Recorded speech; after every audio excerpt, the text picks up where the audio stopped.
Get ready for a spine-chilling experience as we bring you 14 eerie tales to enjoy before bed, all wrapped in the cozy atmosphere of the holiday season. Imagine a crackling fire in the background, setting the perfect tone for these creepy stories. Perfect for those who love a little fright with their festive cheer. If you enjoy the spooky vibe, don't forget to like and subscribe to join our scary family. Your support helps us grow, and together, we can reach our goal of 1,000 subscribers by the end of January 2025. Can we do it? With your help, we can. Let's make this journey a scary good one.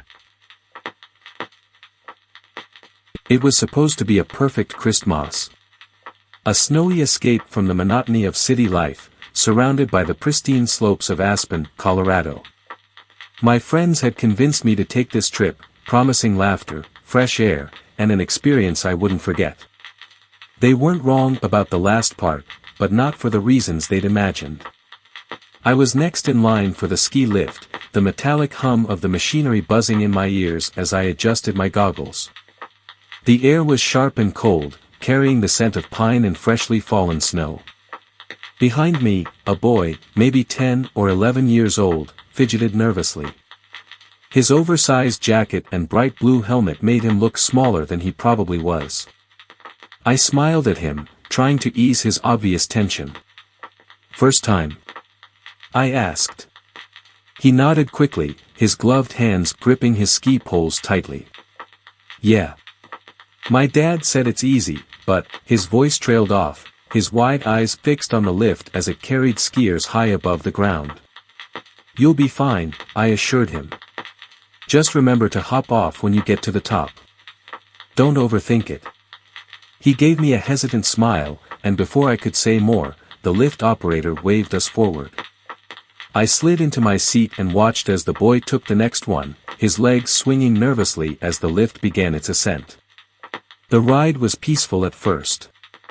The snow-covered mountains stretched out in every direction, their beauty breathtaking. I was lost in thought when I heard a commotion behind me. Turning, I saw the boy struggling to get off at the dismount point. His skis had somehow tangled in the metal frame of the lift. My heart sank as I watched the chair carry him past the unloading area, his cries of panic growing louder. The lift operator hit the emergency stop button, and the machinery groaned to a halt. The boy dangled precariously, his skis caught in the supports, and, to my horror, his hood snagged on the backrest.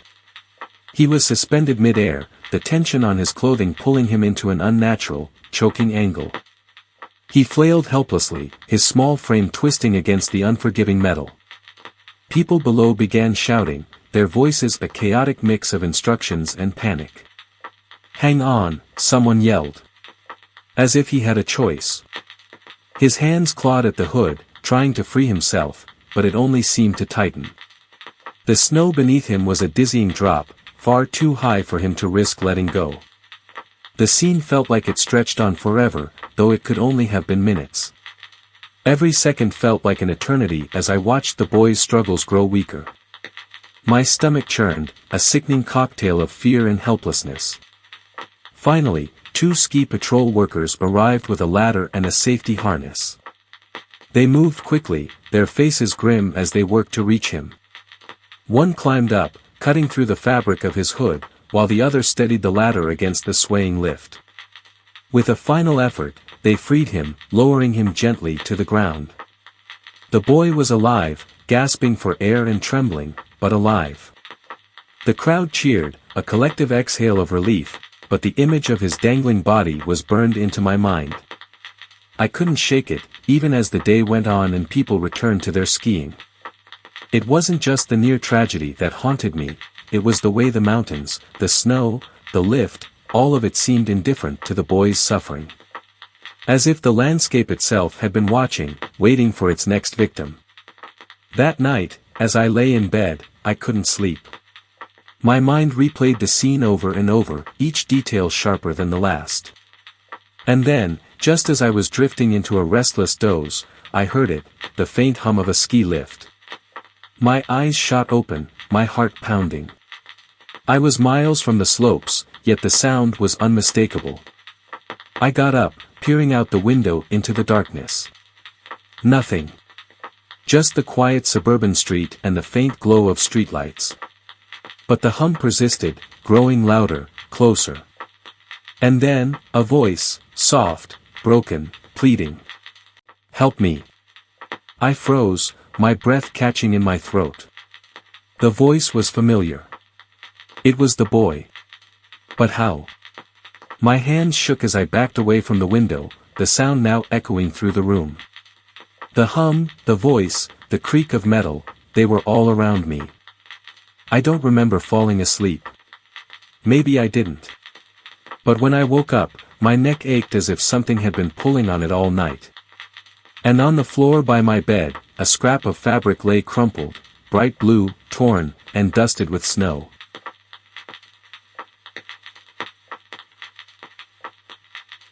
It was Christmas Eve, and I was on a flight that would change the way I saw the world forever. The Airbus A320 was packed with families, couples, and solo travelers, all eager to reach their destinations. The festive spirit was palpable, with whispers of holiday plans and laughter filling the cabin. Our flight was set to depart from Chicago, heading to New York, and I couldn't shake the excitement of spending Christmas in the heart of the city. The first sign that something was off came shortly after takeoff. The captain's voice crackled over the intercom, announcing that heavy snowstorms in New York were causing delays. We would need to circle for a while to await clearance. Minutes turned into an hour, and then 2. The atmosphere in the cabin grew tense. Outside, the snow whipped past the windows, a blinding, endless white. Then came the announcement that sealed our fate: we were turning back to Chicago. 5 hours of waiting in Chicago felt like an eternity. The airport staff did their best to reassure us, but the storm outside was relentless. As we finally reboarded, there was an air of uneasy hope. We were going to try again. This time, the captain promised, we'd make it to New York. The second leg of the journey started smoothly. The turbulence was mild, and most passengers were lulled into a false sense of security. I glanced around the dimly lit cabin, some were dozing off, while others distracted themselves with movies or books. I decided to close my eyes, hoping to sleep away the anxiety. That's when I noticed something strange. The cabin lights flickered briefly, and a strange static noise filled my ears. I brushed it off as interference from my headphones, but then I heard it again. This time, it was clearer, a faint whisper. I looked around, but no one else seemed to notice. The voice, if it could be called that, was unintelligible, like a distorted recording played backward. I shivered and tried to convince myself it was my imagination. Hours passed, and we finally neared New York. The relief was short-lived. The captain's voice, now tinged with stress, announced that Heathrow Airport was still snowed in. We couldn't land. Instead, we were being diverted to Bournemouth, a smaller airport over 90 miles away. Groans and frustrated murmurs filled the cabin. I stared out the window, the snowstorm now a swirling vortex that seemed almost alive. As we descended toward Bournemouth, the whispers returned. This time, they were louder, more insistent.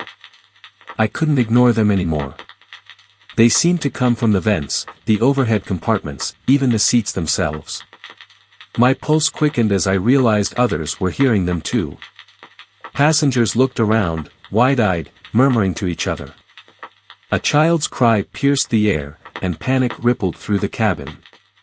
Then, the lights went out. The plane was plunged into darkness, save for the occasional flash of lightning illuminating the storm outside. The whispers turned into guttural growls, and the temperature in the cabin dropped sharply. I could see my breath misting in front of me. People screamed, and the flight attendants struggled to maintain order. I gripped my armrests, my knuckles white, as the plane jolted violently. It felt as though something, or someone, was trying to tear it apart from the inside. When the lights flickered back on, the cabin was in disarray. Luggage had fallen from the overhead bins, and passengers huddled together, trembling. But the most chilling sight was the empty seats.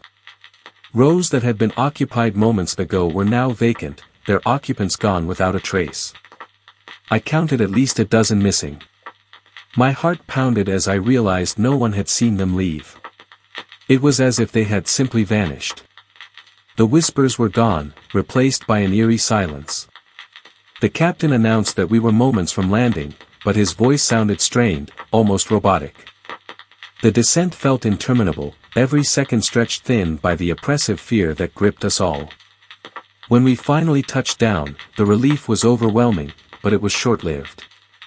As we taxied to the gate, I noticed something peculiar. The airport was deserted.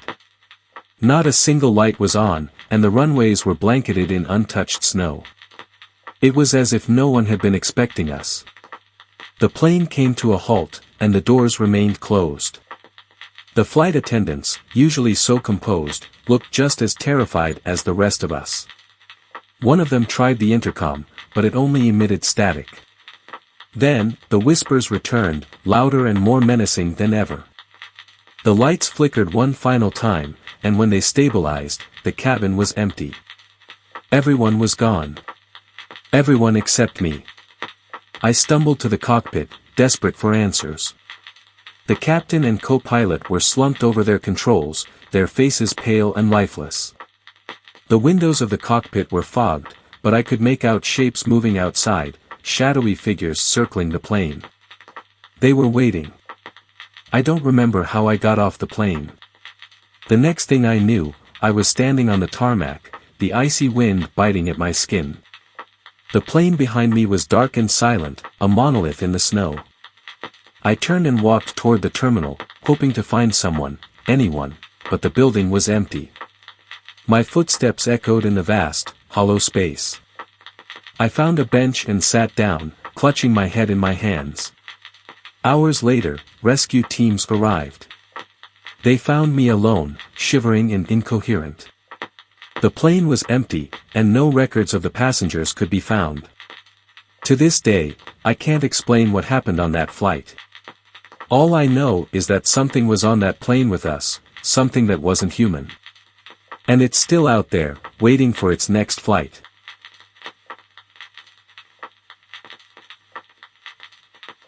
It was supposed to be a fun night, a night of wonder and amazement at the heart of New York City.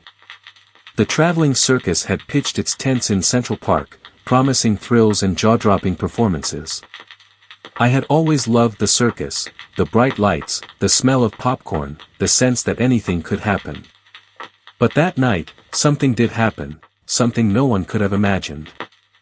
I remember the crowd's excited chatter as we waited for the next act. The ringmaster, dressed in his glittering red coat and top hat, stepped into the spotlight, his voice booming through the tent. "Ladies and gentlemen, prepare yourselves for the king of the jungle. The magnificent Bengal tiger." The applause was deafening as the massive beast was led into the ring, its striped coat glistening under the lights.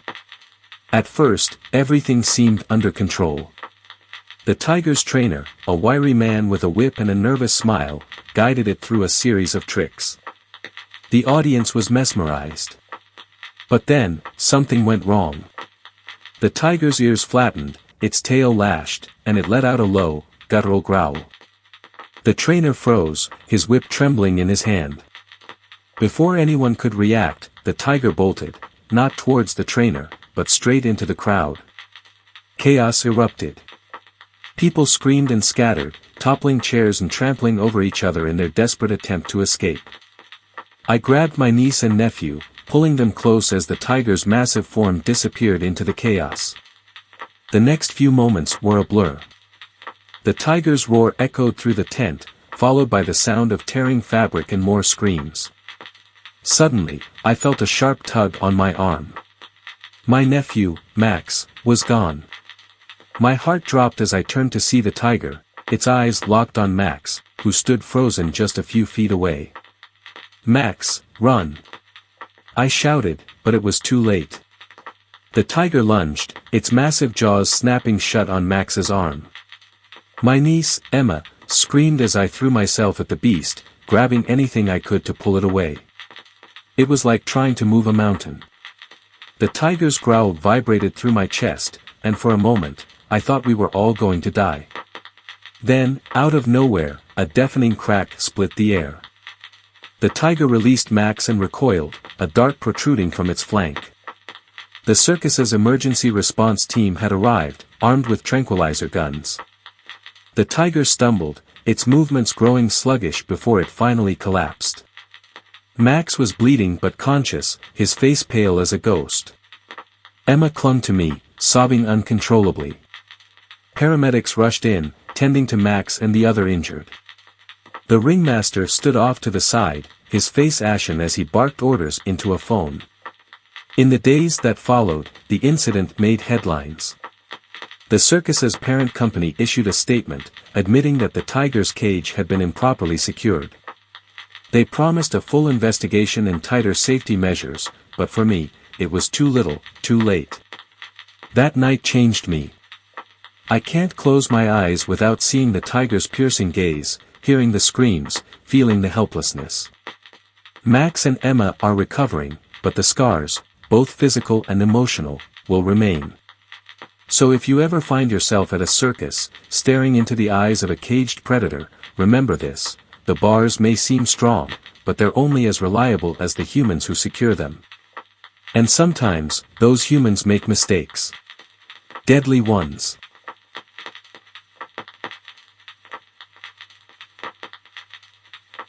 When I tell you this story, you might think it's made up, something pulled straight out of a nightmare. But I assure you, every word is true. It was a humid summer night in Phoenix, Arizona. The kind of night where the heat doesn't quite leave, even after the sun goes down. I was putting my son, Max, to bed. He's 6, full of energy, and obsessed with building things out of Lego bricks. His room was his sanctuary, a colorful world of tiny blocks stacked into castles, spaceships, and everything in between. As I kissed him goodnight and turned off the lights, I had no idea what was lurking in the shadows. Around midnight, I heard a noise coming from Max's room. It wasn't loud, just a soft shuffling sound, but enough to make me sit up in bed. At first, I thought Max was just playing when he should be sleeping. I got up, groggy and a little annoyed, and opened his door. The room was dimly lit by the nightlight shaped like a rocket. At first glance, everything seemed normal. Max was fast asleep, his little body curled up under his dinosaur blanket. But then, my eyes landed on his Lego castle. It was on the floor by the window, where he always left it. And wrapped around it was something that made my blood run cold. A massive snake. It was coiled tightly around the castle, its thick body crushing the colorful bricks. The snake's head was lifted, its tongue flicking the air as if it could sense me standing there. I froze. My heart pounded so loudly I thought it might wake Max. The snake's dark eyes seemed to meet mine, and for a second, I couldn't move. Finally, I snapped out of it. I backed out of the room and closed the door, my hands trembling. My mind raced. How did it get in? What kind of snake was it? And most importantly, how do I get it out without waking Max or, God forbid, getting anyone hurt? I grabbed my phone and frantically searched for someone who could help.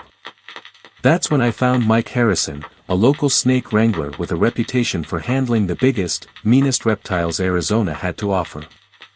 I called him, barely able to get the words out. To my relief, he said he'd be there in 20 minutes. Those 20 minutes felt like an eternity. I stood outside Max's door, listening for any sound, praying the snake wouldn't move. When Mike arrived, he was calm, almost too calm. He had a rugged look about him, with a weathered face and a thick southern drawl. He carried a long pole with a hook on the end and a large sack slung over his shoulder. "All right, ma'am, let's see what we're dealing with," he said. I opened the door as quietly as I could, and we both stepped inside. Mike's eyes widened when he saw the snake. "Well, that's a beauty," he whispered. I didn't share his appreciation. Mike got to work immediately. He moved slowly, every step deliberate. He used the hook to gently nudge the snake, trying to coax it off the Lego castle. The snake hissed, its body tightening around the bricks. I held my breath, my hands gripping the doorframe so hard my knuckles turned white. "Don't worry," Mike said softly. "I've got this." It took what felt like forever, but Mike finally managed to get the snake into his sack. As he tied it shut, he turned to me with a grin. "It's a boa constrictor. Not venomous, but strong enough to do some damage. You're lucky you caught it when you did." Lucky. That's one word for it. After Mike left, I sat in the living room, too shaken to sleep. I kept thinking about what could have happened if I hadn't heard that noise. If Max had woken up and tried to play with his castle. The thought made me sick to my stomach. The next morning, Max was oblivious to the danger that had been in his room. I didn't tell him the full story, just that a special visitor had gotten inside and that it was all taken care of. He seemed more upset about his crushed Lego castle than anything else. That night, as I tucked him in, I double-checked the windows and doors, making sure everything was locked tight. But even then, I couldn't shake the feeling that something might still be out there, slithering through the darkness, looking for a way in.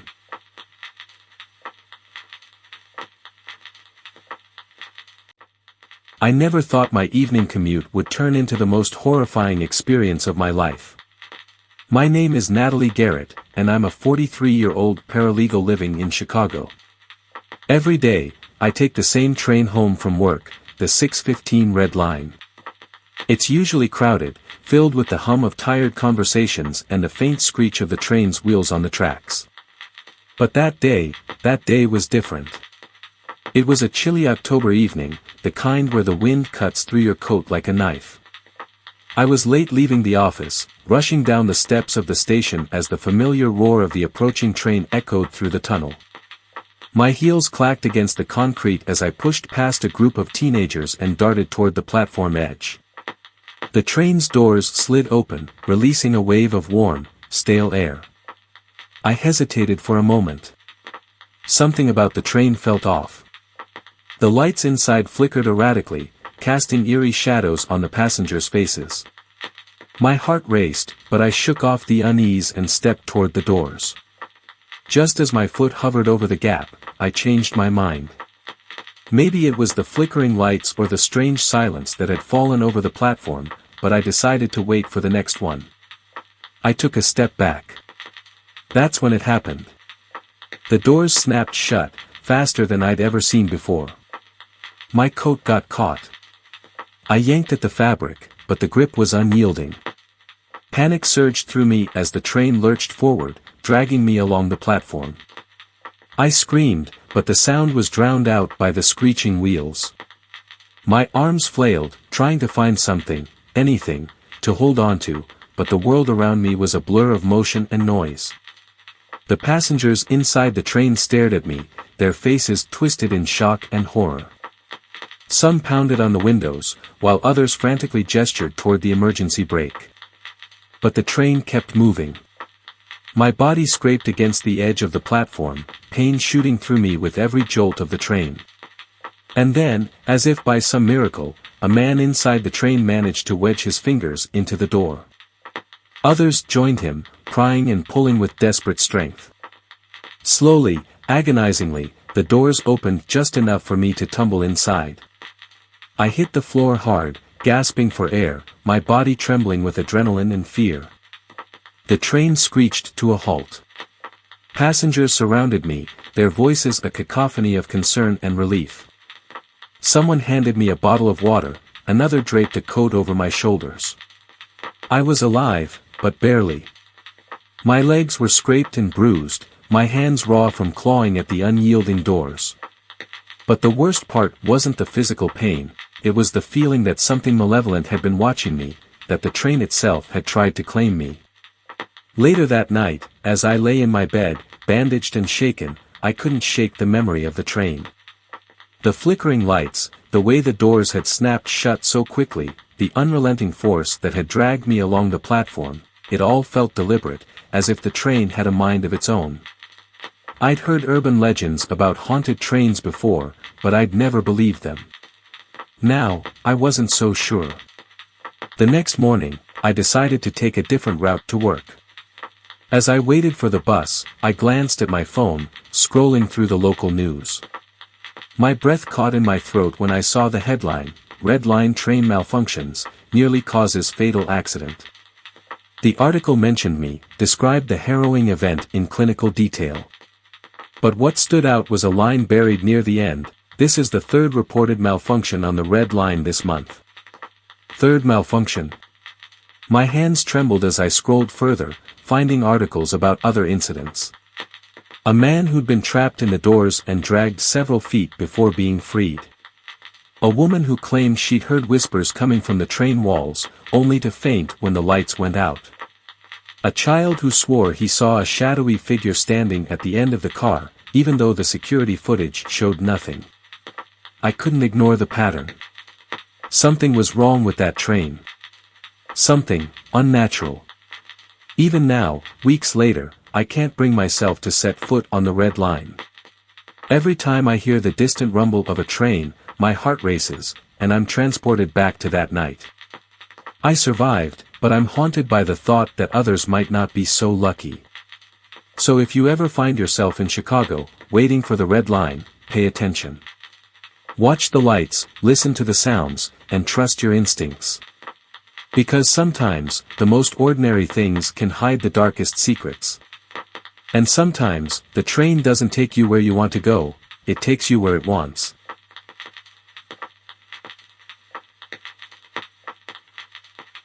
I never imagined that the calm, ordinary life my husband and I had built could spiral into a nightmare straight out of a horror movie. It all started when we hired Clara, a young, soft-spoken nanny, to take care of our 2-year-old son, Liam. He has a rare condition, one that demands constant care, and Clara seemed like the perfect fit. Her references were impeccable, and she had a warmth that instantly put us at ease. Little did we know, we were inviting something sinister into our home. We live in Chicago, a bustling city that keeps us on our toes, juggling demanding jobs and Liam's medical needs. To make things more manageable, we installed a state-of-the-art baby monitor system. It connected directly to an app on my phone, allowing me to check on Liam anytime, anywhere. It gave me a sense of control, or at least, that's what I thought. One Thursday afternoon, while sitting in a meeting at work, my phone buzzed. The app had detected motion in Liam's nursery. Curious, I opened the live feed. At first, everything seemed normal. Liam was in his high chair, babbling softly. But then, Clara's demeanor shifted. She seemed agitated, pacing back and forth. I watched in growing horror as she suddenly grabbed Liam's arm and shook him violently. My heart stopped. I couldn't believe what I was seeing. Was this the same Clara who had sung lullabies to him just days ago? My hands trembled as I saw her pick up a rolled-up magazine and swat him across the head. Liam cried out, his tiny voice breaking through the speaker. My body froze, caught between disbelief and terror. Then came the worst part, I wasn't there to protect him. Panic surged through me as I called the police. My son is in danger. Please, hurry. I begged, my voice cracking. The dispatcher assured me help was on the way. The next few minutes felt like an eternity. I stared at the screen, unable to look away. Clara's rage was escalating. She shoved Liam's high chair, causing it to tip slightly. My mind raced with horrific possibilities. What if the police didn't get there in time? Suddenly, the app's feed blurred as Clara moved closer to the camera, as if she sensed she was being watched. Her face twisted into a chilling smirk, and she reached for the baby monitor. The screen went black. I screamed. That smirk, it was as though she knew exactly how powerless I felt. Minutes later, my phone rang. The police had arrived and apprehended Clara. Liam was safe, though shaken. When I finally got home, I found him clinging to one of his stuffed animals, tears streaking his tiny face. The officers informed us that Clara had a history of violent behavior, something she had managed to hide during her background checks. How had we missed this? The thought of what could have happened haunts me. To this day, I can't shake the image of Clara's twisted smirk or the sound of Liam's cries echoing through the monitor. We've since replaced the nanny with professional caregivers, and Liam is recovering, but the scars of that day remain. I often wonder, what if I hadn't checked the app? What if we had never installed the cameras? It's a chilling reminder that even in the safety of our homes, darkness can creep in, hidden behind a kind smile. So, if you're a parent, let this be a warning. Trust is a precious thing, but vigilance is what keeps our loved ones safe. Check the cameras. Listen to your instincts. And never, ever assume that the monsters can't find their way in.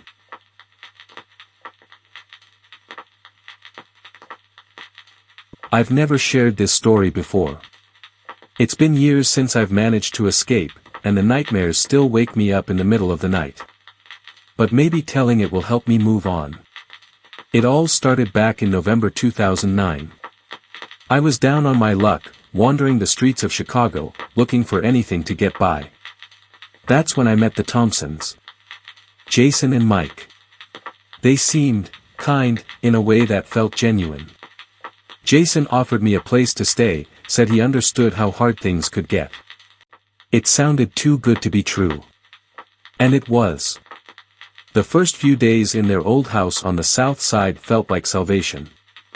Warm meals, a bed, even a shower. Mike didn't talk much, but Jason had this way of making you feel like you owed him. By the end of the week, he asked if I'd help out around the house. Just small chores. I didn't mind, it felt fair. But things changed quickly. One night, Jason came home drunk. He started yelling about money, how I wasn't pulling my weight. Before I could say a word, he grabbed my arm, squeezing so hard I thought it would snap. Mike stood in the doorway, watching. He didn't say anything, just stared. That was the first time I realized I wasn't their guest. I was their prisoner. The next morning, Jason threw a plastic bag at me. Inside was a ragged hoodie and some torn jeans. "You're going out today," he said. "Bring back cash, or don't bother coming back at all." I tried to argue, but he slapped me so hard my vision blurred. Mike handed me a cardboard sign that read, "Hungry. Please help." For the next 7 years, I lived a nightmare. Every morning, they'd drop me and another guy, Peter, in different parts of the city. We'd beg for money, sometimes even break into houses to steal jewelry or electronics. Whatever we brought back, Jason and Mike would take it all. If they thought we were holding out on them, the punishments were brutal. Peter once came back with only a handful of coins. Jason locked him in the basement for 3 days without food. Peter and I tried to escape countless times. The first time, we managed to make it 3 blocks before Mike found us. He dragged us back by our hair, threw us into the living room, and made us watch as he burned our shoes. "You think you can leave?" Jason sneered. "You belong to us." One night, Peter whispered a plan. "Next time they're both out, we'll run. Head straight to the police." But when the opportunity came, I hesitated.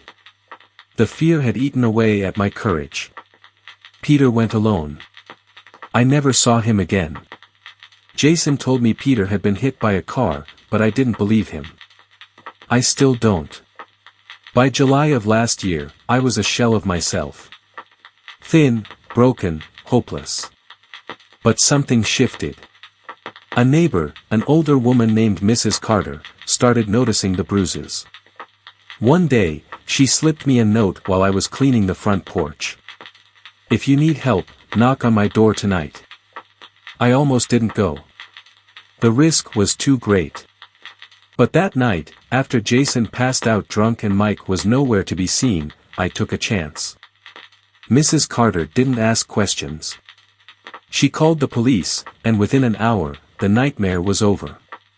Jason and Mike were arrested, but the scars they left, both physical and emotional, remain. The police never found Peter. Sometimes, I wonder if he's out there somewhere, or if he's just another victim lost to the Thompsons' cruelty.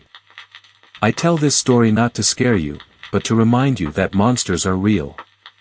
They don't always hide in the shadows, sometimes, they offer you a warm meal and a place to stay. Be careful who you trust. And if you ever feel trapped, don't lose hope. There's always a way out, even if it's through the kindness of a stranger.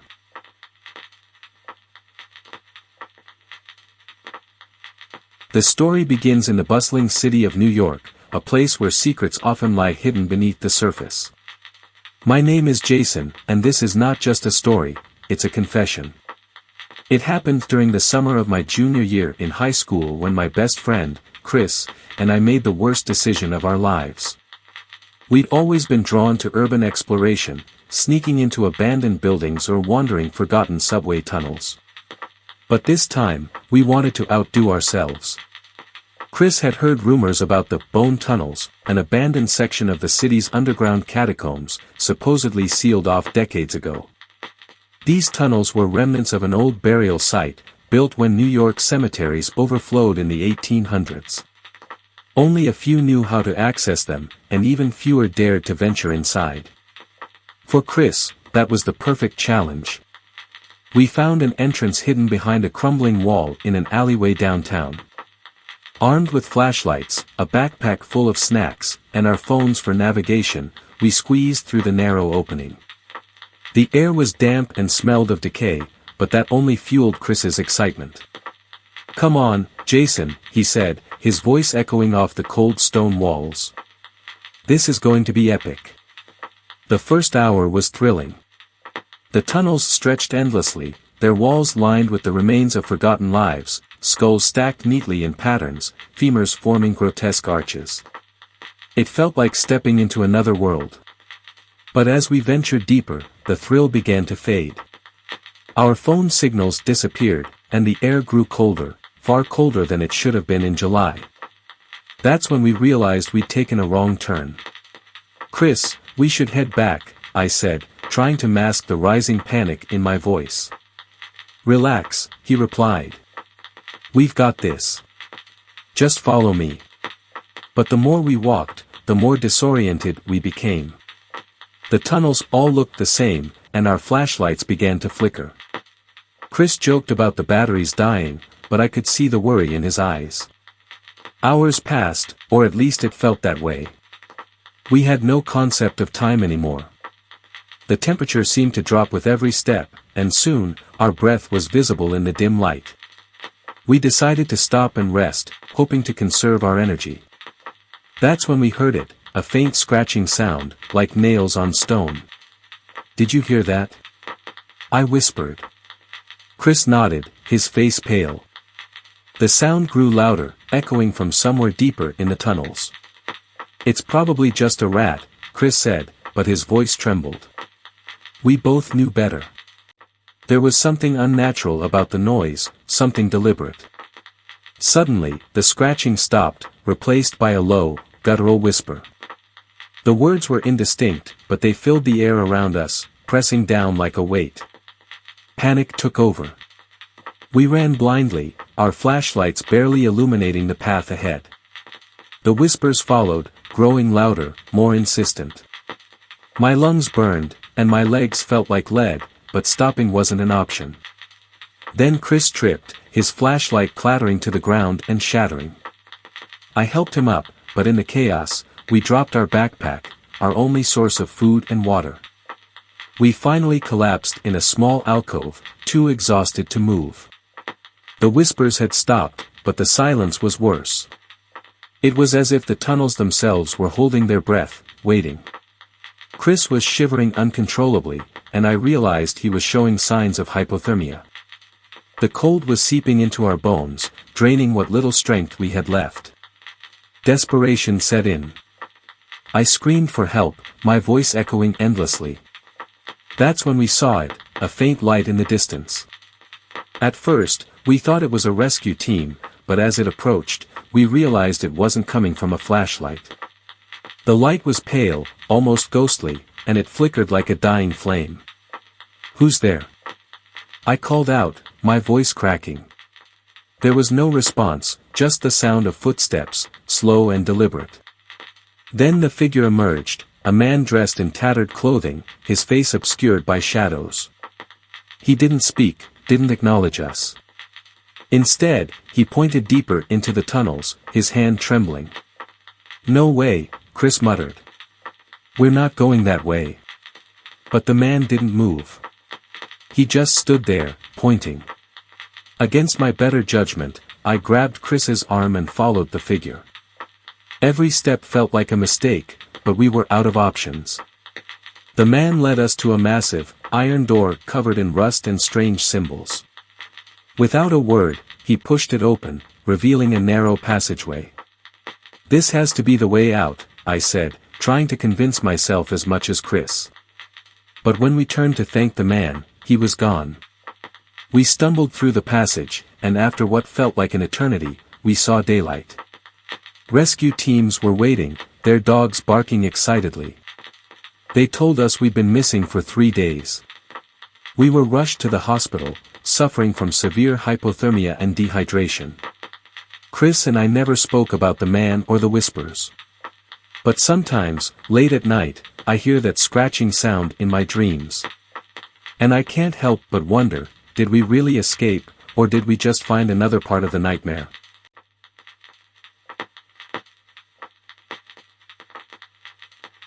It was a quiet evening in downtown Chicago, just past 5. The streets were alive with the hum of traffic and the chatter of pedestrians. I had a repair job lined up outside a small corner store on a busy avenue. The owner had called me to fix one of the outdoor refrigerators. It was a routine job, nothing I hadn't done 100 times before. The sun was dipping low, casting long shadows across the street. As I crouched next to the fridge, tools in hand, I heard the faint jingle of a dog's collar. A large dog was tied to the iron railing just a few feet away. Its owner had gone inside the store, leaving it unattended. The dog, a muscular pit mix, sat still, its dark eyes following my every move. I told myself it was just curious. I'd always been good with animals. But there was something unsettling in its gaze, a tension in its posture that made the hair on the back of my neck stand up. Suddenly, without warning, the dog lunged. Its growl was guttural, almost otherworldly. I barely had time to register the movement before it was on me. The force knocked me backward, my tools scattering across the pavement. Its teeth sank into my face with a pain so intense it felt like fire ripping through my skin. I screamed, thrashing wildly, but the dog's grip was unrelenting. I could feel its hot breath against my cheek, its jaws tightening as if it wanted to rip me apart. People were shouting. I heard the door of the store slam open, the startled cries of bystanders. "Get it off him," someone yelled. A man tried to pull the dog away, but it wouldn't let go. Another person grabbed a metal rod from the nearby dumpster and struck the dog's back. It finally released me, but not before tearing a chunk from my lip. Blood poured down my face, pooling on the ground.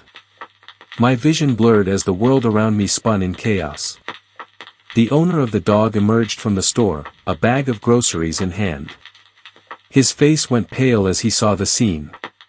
"What the hell happened?" he stammered, dropping his bag. Someone shoved him aside, shouting, "Call 911." The ambulance arrived quickly, but those moments felt like an eternity. Paramedics loaded me onto a stretcher, their voices calm but urgent. As they wheeled me away, I caught a glimpse of the dog. It sat quietly now, its head tilted as if confused by the commotion. The police arrived shortly after, taking statements and trying to determine what had caused the attack. Was it the dog's temperament? Was it protecting its territory? Or was there something else, something darker at play? That night, as I lay in the hospital bed, stitched up and sedated, I couldn't shake the image of those eyes. They weren't just angry or scared. They were calculating, almost human in their intensity. I found out later that the dog had no history of aggression. It was well fed, well cared for, and loved by its owner. Yet, for reasons no one could explain, it had snapped. Even now, weeks later, I wake up in a cold sweat, the phantom pain of its bite lingering on my skin. I've heard stories of animals turning violent without cause, of pets acting as vessels for something sinister. I'd always dismissed them as nonsense. But after that day, I'm not so sure. Sometimes, when I'm alone, I feel those eyes on me again, watching from the shadows, waiting. And I can't help but wonder, was it just a dog? Or was it something else entirely?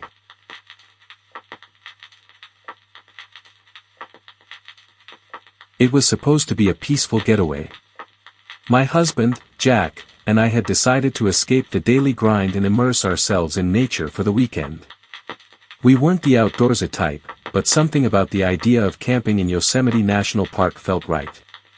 The towering trees, the crisp mountain air, and the promise of quiet nights under the stars. It sounded perfect. We arrived late in the afternoon, the sun casting a golden hue over the forest. After setting up our tent and gathering some firewood, we settled down with a warm cup of coffee, feeling the weight of the city melt away. The only sounds were the gentle rustling of leaves in the breeze and the distant calls of birds. For a moment, everything felt peaceful, almost too peaceful. As the sun dipped below the horizon, the temperature dropped quickly. The night grew still, the kind of stillness that wraps around you like a thick blanket, making you feel like the forest is holding its breath. Jack had fallen asleep beside me, but I couldn't shake the feeling that something was off. I lay there in the darkness, staring at the ceiling of the tent, listening to the faint noises of the wilderness. Suddenly, I heard something, a low, deep sound that seemed to vibrate through the ground. My heart skipped a beat. It wasn't the usual sounds of night creatures, this was something different. The noise came again, closer this time, followed by heavy footsteps, each thud of the ground resonating in my chest. I shook Jack awake. "Jack, wake up. Something's out there," I whispered, my voice trembling. He groggily turned toward me, still half asleep. "What is it?" he mumbled. I think it's a bear." I grabbed the flashlight, my hands shaking, and turned it on. The beam cut through the darkness, but all I could see were the trees swaying in the wind. Then, I heard it again, the unmistakable sound of something massive moving through the forest. "Stay quiet," I whispered, my voice barely a breath. Jack's eyes went wide as the realization hit him. The noise grew louder, closer, until it was almost upon us. I could hear the heavy, labored breathing of something big, something powerful. And then, in the flickering light of the flashlight, I saw them. 3 enormous shapes moving through the trees, black bears. Their eyes glinted eerily in the darkness, reflecting the light. Their massive forms were barely visible in the shadows, but their presence was undeniable. I froze, my heart pounding in my chest.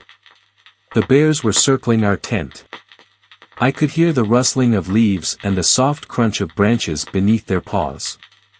They were close, so close that I could feel the ground vibrating with every step they took. My body was rigid with fear.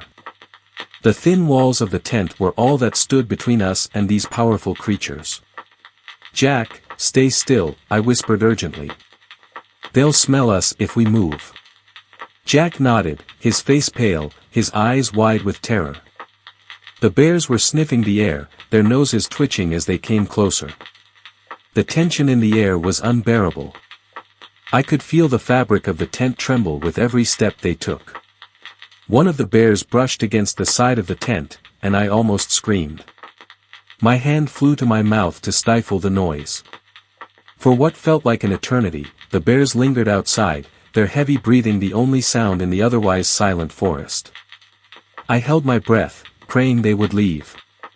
I could hear them growling softly, as if discussing whether we were worth the risk. Every second felt like an hour. Then, just as suddenly as they had arrived, the bears moved away. The sound of their footsteps faded into the distance, but I didn't dare move. I stayed perfectly still, not wanting to make a sound. Was it over? Or were they waiting for us to let our guard down? We didn't move until the first light of dawn began to break through the trees. The soft, pale light seemed almost unreal after the terrifying night we had just endured. When we finally unzipped the tent and stepped outside, the forest was eerily quiet. The bears had gone, but the air still felt thick with their presence. We packed up quickly, not saying much to each other. The fear of what had happened still clung to us, like a shadow we couldn't shake off. As we drove out of the park, I couldn't help but glance nervously over my shoulder, as if the bears were still watching, waiting for the right moment to strike. That night changed me. It's been years, but I still hear the growls in my dreams. And sometimes, when I close my eyes, I swear I can feel the weight of those massive paws shaking the ground beneath me.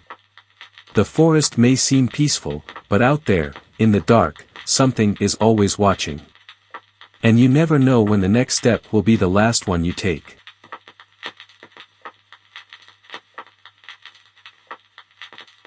There are places that hold on to their darkness, where the very air seems thick with forgotten memories. Walker's Tunnel in rural Colorado is one such place. I know because I was there in 1985, investigating what the locals called the Cursed Passage. As a paranormal researcher, I'd heard countless ghost stories, but none quite like this. The tunnel's history reads like a horror novel.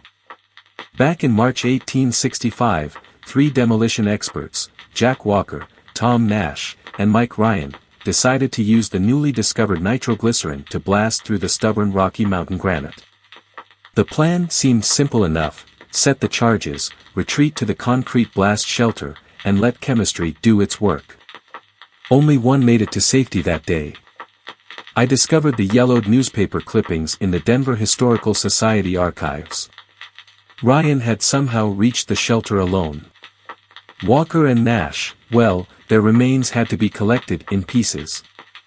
The official report suggested Ryan had triggered the blast too early, but no one could prove it. Convenient, I thought, until I learned what happened next. 1 year later, to the day, 2 maintenance workers found Ryan's body at the exact spot where his colleagues had died. The coroner determined he'd been strangled, but the marks on his neck didn't match any human hand. The case went cold, buried beneath years of bureaucratic paperwork and convenient forgetfulness. But the tunnel remembered. During my first night there, I set up my recording equipment about a mile into the darkness. The air was different inside, stale, yes, but also charged, like the moment before a lightning strike. My flashlight beam seemed to get swallowed by the shadows, never quite reaching as far as it should. At 2:17 a.m., my audio equipment picked up the first anomaly. It started as a whisper, barely distinguishable from the natural echo of dripping water. Then it grew clearer, a man's voice, choked with panic. "Jack. Tom. Oh God, what have I done?" I played it off as acoustics, a trick of the wind. That's what any rational person would do. But then the temperature dropped 20 degrees in seconds, and my flashlight began to flicker. That's when I heard the screams. They weren't echoes from the past, they were immediate, present, surrounding me in the suffocating darkness. Multiple voices overlapped, creating a horrifying chorus of agony. I recognized them from the historical accounts, the 13 workers who died in the gas explosion of 1868, when the water pumping station collapsed. Through my camera's night vision display, I saw something that still haunts my dreams: figures moving through the solid rock walls, their forms twisted and broken, their faces frozen in eternal screams. They were reaching out, not toward me, but toward something behind me. I ran. The next day, I did what the historical record said had finally brought peace to Walker's Tunnel over a century ago. With the help of modern ground-penetrating radar, I located 2 previously undiscovered bodies sealed within the tunnel walls, workers who had been listed as missing after the 1868 collapse. Once they were properly buried alongside their colleagues, the screams stopped. The temperature normalized. The tunnel became just a tunnel again. But sometimes, on particularly quiet nights, locals say you can still hear whispers echoing from deep within the mountain. They say it's Mike Ryan, eternally searching for forgiveness from the colleagues he betrayed, forever walking the dark passage where his guilt finally caught up with him. I don't do paranormal research anymore. Some places, I've learned, don't just record tragedy, they feed on it, growing stronger with each dark deed committed within their bounds. Walker's Tunnel taught me that some stories are better left untold, some secrets better left buried in the dark. But I still wake up some nights, my ears ringing with phantom screams, wondering if anyone else has heard them too. And I know, somewhere in those Colorado mountains, 3 demolition experts are still there, endlessly reliving their final moments in the darkness of Walker's Tunnel.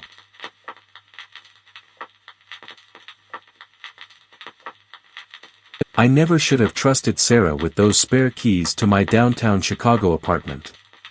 Looking back, all the signs were there, the strange glances, the way she'd sometimes stare at me during dinner, how she'd linger in my doorway at night before going to her room. But you never want to believe your roommate of 2 years could be capable of something so twisted. It started with small things. I'd wake up feeling odd, like something wasn't quite right. My face would feel slightly sticky, or I'd find mysterious crumbs in my hair. I blamed it on my own bad habits at first, maybe I'd forgotten to wash my face before bed, or perhaps I was eating late-night snacks in my sleep. We all try to rationalize the inexplicable, don't we? But then I installed that nanny cam. Not because I suspected Sarah, God, no. I was worried about my cat, Midnight, who'd been acting strange lately. He'd stopped sleeping in my room, something he'd done religiously since I adopted him. Now I know why. The footage from that first night still haunts me. It was 3:27 a.m. when my bedroom door slowly creaked open. The infrared camera captured Sarah's silhouette, standing there, watching me sleep for what felt like an eternity. Then she moved, so deliberately, so purposefully, toward my bed. She was carrying something. A bag.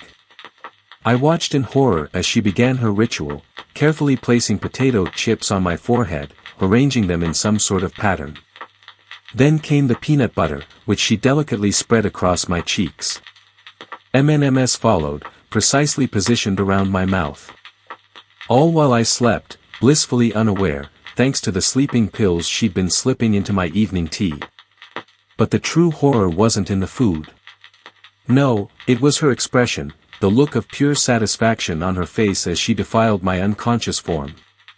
She would whisper things, terrible things, about making me her canvas and how beautiful I looked covered in her art. The final night, the night everything came to a head, I pretended to take my tea but poured it down the drain instead. I lay in bed, heart pounding, waiting. She came, as usual, but this time was different. After arranging her usual artwork on my face, she did something that made my blood run cold. She started to unzip her pants. The warm liquid hitting my mattress jolted me into action. I sprang up, sending her artwork flying everywhere. Sarah didn't scream. She didn't run. She just smiled. "Now you're perfect," she whispered, her eyes reflecting something inhuman in the darkness. I ran out of the apartment, down 12 flights of stairs, not daring to wait for the elevator. I spent the night in my car, shaking, calling the police, and trying to understand how someone I thought I knew could do something so deranged. They arrested her the next day. The police found journals in her room, dozens of them, filled with detailed drawings of faces covered in food, along with rambling entries about marking her territory and claiming her sleeping beauty.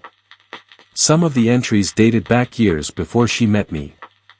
I wasn't her first canvas, just her latest.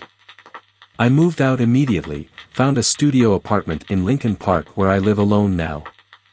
I've installed security cameras, changed my locks 3 times, and I never, ever drink tea before bed.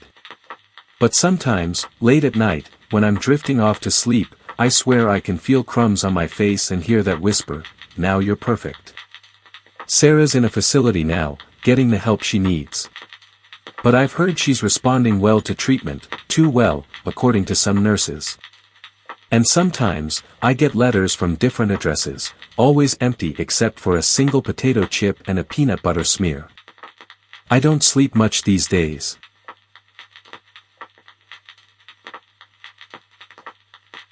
I never thought I'd find terror in something as simple as breathing.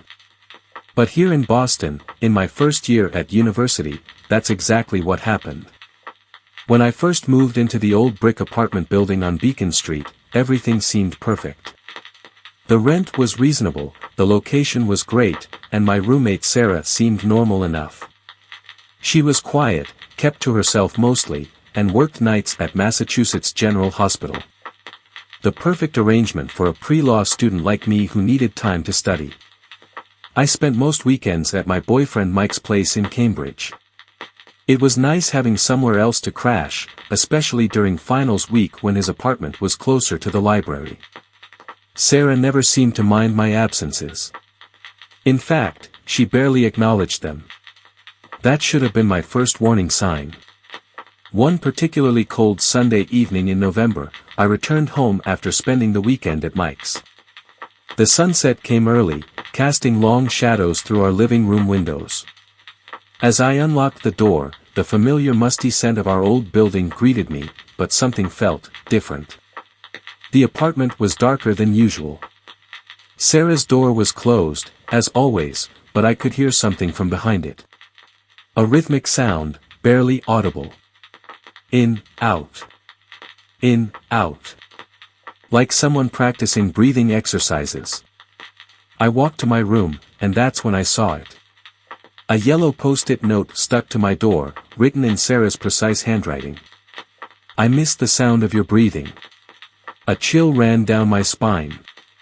I'd never told her, but sometimes at night, I'd wake up to the sound of soft footsteps in the hallway, stopping right outside my door. I'd always convinced myself it was just the old building settling. The next morning, Sarah was gone. Not just for work, all her things had vanished. The apartment manager said she'd turned in her keys at dawn. No notice, no explanation. But that wasn't the end. A week later, I woke up at 3 a.m. to a notification on my phone. A friend request from a new account. The profile picture was dark, but I could make out what it was, my bedroom door, photographed from the hallway. The account name? Breathing Listener. I called Mike immediately and stayed at his place that night. The next day, I hired movers and packed up everything I owned. As I was doing my final walkthrough of the apartment, I noticed something that made my blood run cold. There were tiny holes drilled into my door frame, perfectly positioned at mouth level. The police investigated, but they never found Sarah. They did find something in her room though, hundreds of audio recordings, all labeled with dates. When they played one, all you could hear was the sound of someone sleeping. Someone breathing. Me.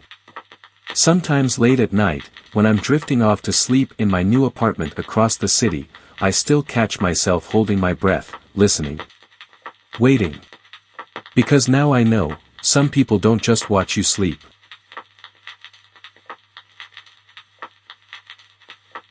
It was just another freezing December night in Chicago. The kind where your breath turns to ice before it even leaves your mouth. I'd been at a friend's party in Lincoln Park, maybe had one too many, and decided to call an Uber around 2 a.m. The streets were empty, save for the occasional gust of wind throwing newspaper scraps against the brownstones. I huddled in the doorway, watching my phone screen through numbing fingers. The app showed my driver, Marcus, was 5 minutes away in a black Toyota Camry. Just then, a dark sedan pulled up to the curb. Without thinking twice, I rushed from the doorway's shelter and jumped into the back seat, grateful to escape the cold. The interior was warm but had a strange smell, something metallic, almost like copper. The driver, a large man with broad shoulders, didn't turn around or say anything. He just started driving. I figured he was just one of those quiet types, you get them sometimes in ride shares. I pulled out my phone to check our route, more out of habit than anything else. That's when I saw it. "Hey, your Uber is outside." A new message from Marcus. My blood turned colder than the winter air outside. I looked up slowly, trying to keep my breathing steady. We were heading west, away from my apartment in Lakeview. The streets were becoming less familiar with each turn. The driver still hadn't said a word, his eyes fixed straight ahead, visible only as occasional glints in the rearview mirror. "Excuse me," I managed to squeak out, my voice betraying my fear. "I think there's been a mistake." No response. "Sir. This isn't my Uber, is it?" The driver finally spoke, his words heavily accented and barely audible. I couldn't place the language, Eastern European maybe. He gestured at his phone mounted on the dashboard, which I now noticed was running some kind of navigation app one didn't recognize. My mind raced through all the horror stories I'd heard about fake ride-share drivers. About people who were never seen again after getting into the wrong car. About bodies found in the Chicago River months later. We turned onto a dimly lit street lined with warehouses. My hand crept toward the door handle, calculating my chances of surviving a roll onto the pavement at 40 miles per hour. Better than the alternative, I thought. Just as I was about to make my desperate escape, the driver pulled up to a familiar intersection.